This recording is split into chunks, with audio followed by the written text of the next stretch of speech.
Welcome to the Indian Express Education channel. Today we will discuss about one of the most competitive government examinations of India, that is SSC. And for that we have Mr. Nipun Kohli with us. Mr. Nipun Kohli is the founder, director and a faculty member of Excel SSC, and over the past 11 years he has been playing a significant role in shaping the careers and lives of thousands of students by helping them prepare for banking, government and other examinations. So, welcome to the show, sir. Thank you so much. Thank you Indian Express for inviting me. So, sir, आज हम लोग discuss करेंगे what is SSC.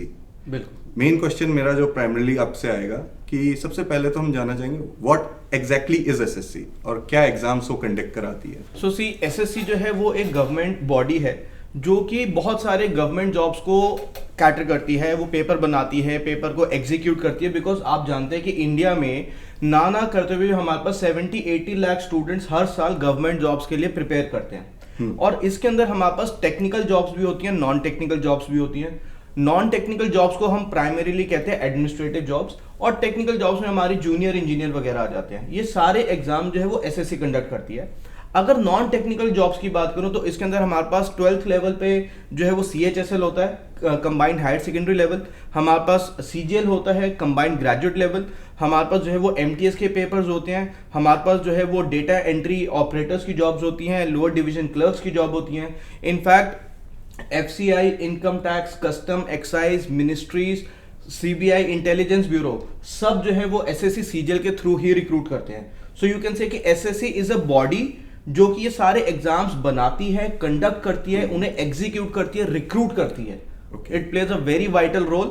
और आपको पता ही है कि कितनी इंपॉर्टेंट है एसएससी बच्चों को. तो हाँ, इसी से जो मेरा दूसरा सवाल निकल के आ रहा है कि बच्चे जैसे किसी दूसरे एग्जाम्स की तैयारियां कर रहे हैं, राइट. कई कॉम्पिटिटिव एग्जाम्स होते हैं जैसे कि UPSC हो गया, स्टेट PSC हो गया, राइट, कैट मैट क्लैट. सो क्या अगर बच्चा किसी दूसरे एग्जाम की तैयारी कर रहा है तो वो SSC को भी क्रैक कर सकता है? देखिए, इसका आंसर ना बहुत सिंपल है. क्या है कि आपको पहले समझना पड़ेगा कि जितने भी ये गवर्नमेंट जॉब एग्जाम्स है, या फिर आपने जैसे कहा कि UPSC है, कैट है, ये सब ना एक स्टूडेंट की जर्नल इंटेलिजेंस को चेक करना चाहते हैं. Right. So what that means कि अगर आप इंटेलिजेंट हैं तो आप जो है वो इन एग्जाम्स को कलेक्टिवली प्रिपेयर और क्रैक कर पाएंगे. हाँ, थोड़ा फर्क है, मैं मना नहीं करता. हर किसी की अप्रोच में इन एग्जाम्स को जो है वो टारगेट करने में ये फर्क है. बट बाय एंड लार्ज, अब जैसे मैं एग्जांपल देता हूं कि अगर कोई, जैसे हमें इनकम टैक्स ऑफिसर बनना है एंड मेरे से एग्जाम में जो है वो ट्रिग्नोमेट्री पूछी जा रही है, ये कैसे पता लगेगा कि हाँ मेरे को अगर साइन थीटा कॉस थीटा आता है तो I will be a good income tax officer? ऐसा नहीं है. लेकिन क्या है, they want to check my general intelligence. मेरी जो है वो कैलकुलेशन कितनी फास्ट है, मेरी जो है वो स्पीड कितनी है, मैं कितना मैन्युपुलेट करके जो है वो क्वेश्चन को आंसर कर पाता हूं, मैं कितना स्मार्ट हूं. इंग्लिश में दे वांट टू चेक कि मेरी जो वो मेमोराइजेशन कितनी है, क्या मैं इंग्लिश के अंदर कम्युनिकेट कर सकता हूं, नहीं कर सकता. रीजनिंग के अंदर they want to check my thinking ability. आपका GS के अंदर दे वांट टू चेक मैं कि मेरे को आसपास की कितनी नॉलेज है. तो आप जब एक बार प्रिपेयर करना शुरू करते हैं, कैट का भी यही सिलेबस है, आपके गवर्नमेंट जॉब्स का भी मोर और लेस यही सिलेबस है, UPSC का भी सिमिलर लाइंस पे है, बट काफी थोड़ा बहुत फर्क भी है. UPSC आपका जो है वो एनालिसिस पे ज्यादा फोकस करता है, कैट जो है वो आपका इन्हीं नंबर सिस्टम्स वगैरह पे थोड़े हाई लेवल के क्वेश्चन पूछेगा, एंड बीच के लेवल में आपका SSC आ जाएगा जो कि आपका होगा सिमिलर लाइंस पे ही, लेकिन वो उसका थोड़ा सा पैटर्न फर्क होगा. तो देयर इज एन ओवरलैप बिल्कुल है, लेकिन हाँ जो है वो आप प्रिपेयर बिल्कुल कर सकते हैं. तो एक बच्चा जो तैयारी कर रहा है वो UPSC की भी कर सकता है और SSC की भी तैयारी साथ साथ कर सकता है. You can say that. करने को बिल्कुल कर सकता है, बच्चे में थोड़ा कैलिबर होना चाहिए. ठीक है जी, क्योंकि UPSC अपने आप में थोड़ा डिफिकल्ट एग्जाम है. अगर मैं if I do not mince my words, UPSC is considered as one of the most toughest exam over the world, दुनिया का वन ऑफ द. तो उसके अंदर GS आपकी बहुत हाई लेवल की आती है, करने वाले बहुत करते हैं. I will not name the institutes, but बहुत सारे IAS कोचिंग इंस्टीट्यूट्स के बच्चे हमारे पास पढ़ते हैं फॉर द SSC, बिकॉज उन्हें पता है कि अगर IAS क्लियर नहीं हुआ तो कहीं ना कहीं SSC भी क्लियर हो गया तो they will still get a good government job. And we all know this कि अगर आप SSC CGL क्रैक करते हैं तो 8 से 10 साल के अंदर आप जो है वो UPSC कैडर पे आ जाते हैं. ओके, तो ठीक है, that's very interesting. So the next question is कि जो स्टूडेंट है वो प्रिपेयर करता है गवर्नमेंट जॉब के लिए, तो वो कैसे डिसाइड करे कि कौन सा जॉब किस एग्जाम के लिए उसके लिए मोस्ट सुटेबल है? हर बच्चे को ना अपने बारे में पता होता है। अब जैसे आपको कैसे पता था कि आपको मीडिया लाइन में आना है, या मेरे को कैसे पता था कि मेरे को एजुकेशन लाइन में जाना है। अब जो जो कैमरे रिकॉर्ड कर रहे हैं उन्हें पता था उन्हें फोटोग्राफी में, हर बच्चे को अपना कैलिबर पता है। तो जो बच्चा स्टार्टिंग से आप कह सकते हो कि टॉपर रहा है, इसमें मैं डिस्क्रिमिनेट बिल्कुल नहीं करना चाह रहा हूं, लेकिन एक बाय डिफॉल्ट जो बच्चा स्टार्टिंग से टॉपर रहा है वो यूपीएससी के कैलिबर को अपने आप का समझता है, वो यूपीएससी को टारगेट करता है। जो उससे थोड़े से लो लेवल का बच्चा होता है वो अपने आप को सीजीएल के लिए टारगेट करता है।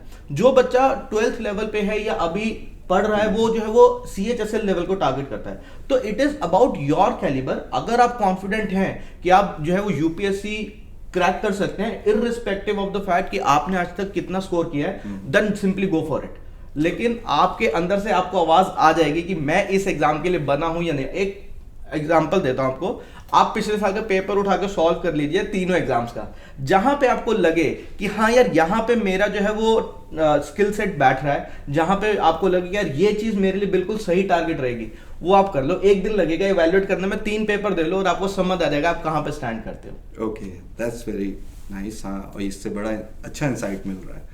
So the next question is, in this year 2022 हमने देखा है कि वेरियस मेजर रिविजन्स हुए हैं एसएससी के पैटर्न में, तो अब इसका सिलेक्शन प्रोसेस पे क्या इम्पैक्ट पड़ने वाला है? काफी चेंजेस आए हैं इस बार। तो सबसे पहले चेंजेस की बात करते हैं कि आया क्या है।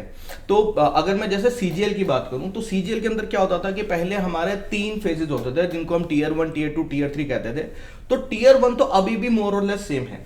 टीयर 2 के अंदर क्या होता था, टीयर 1 में जैसे 4 सब्जेक्ट्स आएंगे, maths, English, reasoning, journal studies, अभी भी टीयर 1 में सेम है। टीयर 2 की बात करूं तो पहले सिर्फ 2 सब्जेक्ट्स रह जाते थे टीयर 2 में, that was maths and English.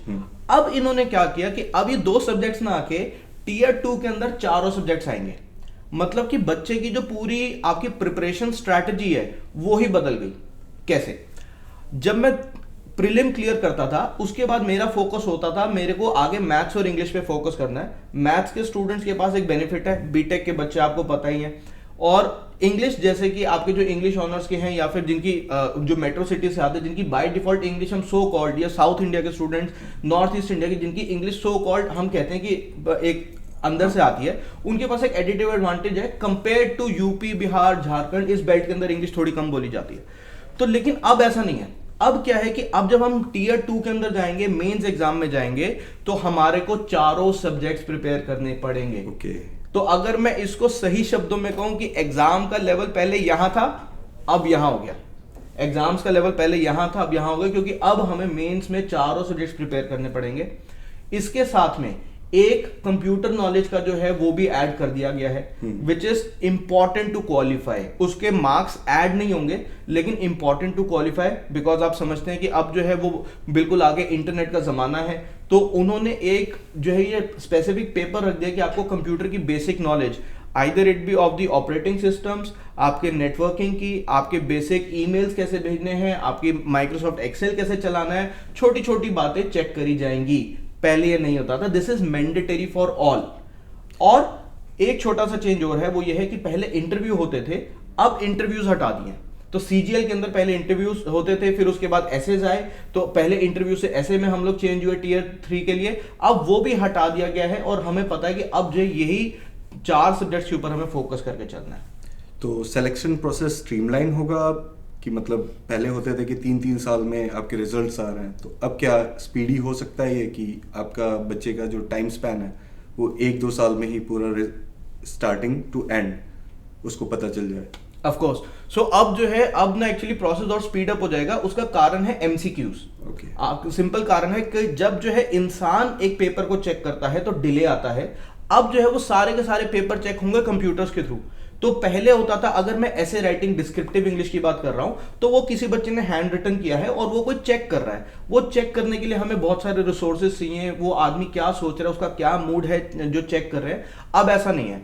अब सिंपल है कि आपको जो पेपर है उसके अंदर एमसीक्यूज हैं, आप अपनी शीट के अंदर बबल्स मार्क कर दीजिए, और जो पहले डिस्क्रिप्टिव पेपर हाथ से चेक होता था अब वो सारा कंप्यूटर से चेक होगा। दिस ऑल्सो मीन्स कि आपका जो है एक तो टीयर 1 और टीयर 2 आ गया, आपका डिस्क्रिप्टिव हट गया, डिस्क्रिप्टिव पेपर बनाओ, उसको चेक करो, तो अब पूरा प्रोसेस कंप्यूटर पे चला गया। तो now it will be very fast. तो बच्चों के लिए ये बहुत अच्छी बात है। Okay, so the last question that I have for you इसकी अब एसएससी की तैयारी करने के लिए एक रोबस्ट और समराइज स्ट्रैटेजी बताइए आप हमें कि टाइम एफिशिएंट मैनर में बच्चा प्रिपेयर करे, क्वालिफाई करे और जॉब सिक्योर करे। Okay, so I guess this is the most important question. जितने स्टूडेंट्स देख रहे हैं वो शायद यही पूछना चाहते हैं कि सर एग्जैक्टली आप एक ऐसी चीज बताइए जिससे हम टाइम इफेक्टिवली क्यों कह रहा हूँ, बिकॉज यहाँ पे क्या है ना कि स्टूडेंट्स के पास टाइम की कमी है। कोई कॉलेज जाता है, कोई ऑफिस जाता है, तो इसका तरीका अब जो है वो थोड़ा सा आपको चेंज करना पड़ेगा। कैसे? अब आपको जो है वो बहुत सारी चीजें पहले से लेके चलनी है। एग्जाम का लेवल बढ़ा दिया गया, it has been stepped up. मेरे ख्याल से गवर्नमेंट की तरफ से ये एक बहुत अच्छा डिसीजन है, क्योंकि पहले चीजें डिले होती थी और अननेसेसरी प्रॉब्लम। अब जो है वो क्या है कि मोस्ट इंपॉर्टेंटली आपको जीएस को पहले से ही स्ट्रॉन्ग करके चलना पड़ेगा। जीएस इज नॉट समथिंग जो कि आप ओवरनाइट 1 महीने 2 महीने में जीएस डेवलप कर सकते हो। एंड व्हेन आई से जीएस, तो जीएस की वेटेज अब टीयर 2 में है। टीयर 2 के अंदर आपकी जीएस की प्रॉपर वेटेज है, मैथ्स जितनी वेटेज है, ठीक है जी। तो दिस ऑल्सो मीन्स कि आपको जो है वो जीएस के अंदर क्या क्या आता है, हिस्ट्री, पॉलिटी, ज्योग्राफी, इकोनॉमिक्स। तो साइंस वाले बच्चे थोड़ा सा देख के रहो, ये चारों प्रिपेयर करके चलना पड़ेगा। फिजिक्स, केमिस्ट्री, बायो, आर्ट्स और कॉमर्स वाले बच्चे देख के रहो, ये आपको उस लेवल पे प्रिपेयर करना पड़ेगा। तो ये चीजें पहले से चलेंगी। बाकी English, either it be the comprehensions, reading skills, grammar, vocabulary, ये एज इट इज आपकी साथ साथ चलेगी। मैथ्स आपका वैसे ही रहेगा। रीजनिंग भी अब आपके टीयर 2 में आएगी। तो सबसे इंपॉर्टेंट है कि जो बच्चे सोचते थे कि रीजनिंग को मैं बस थोड़ा सा कर लेता हूं, क्योंकि उसकी तो आपके 700 में से पहले से 50 मार्क्स की रीजनिंग होती थी, अब वो वेटेज डबल से भी ज्यादा हो गई है। आपको उसको फोकस देना पड़ेगा। पहले 700 में से सिर्फ 50 मार्क्स की आपकी जो है वो जीएस होती थी, अब आपको उससे डबल से भी ज्यादा मार्क्स लाने हैं, ठीक है जी। तो आपको प्रिपेयर स्टार्टिंग से करके चलना है। सही है। Thank you sir, this was a extremely delightful and enlightening session. Thank you so much. And if you find this video interesting, hit the like button. And for more informational videos on education and other government examinations, subscribe to our channel.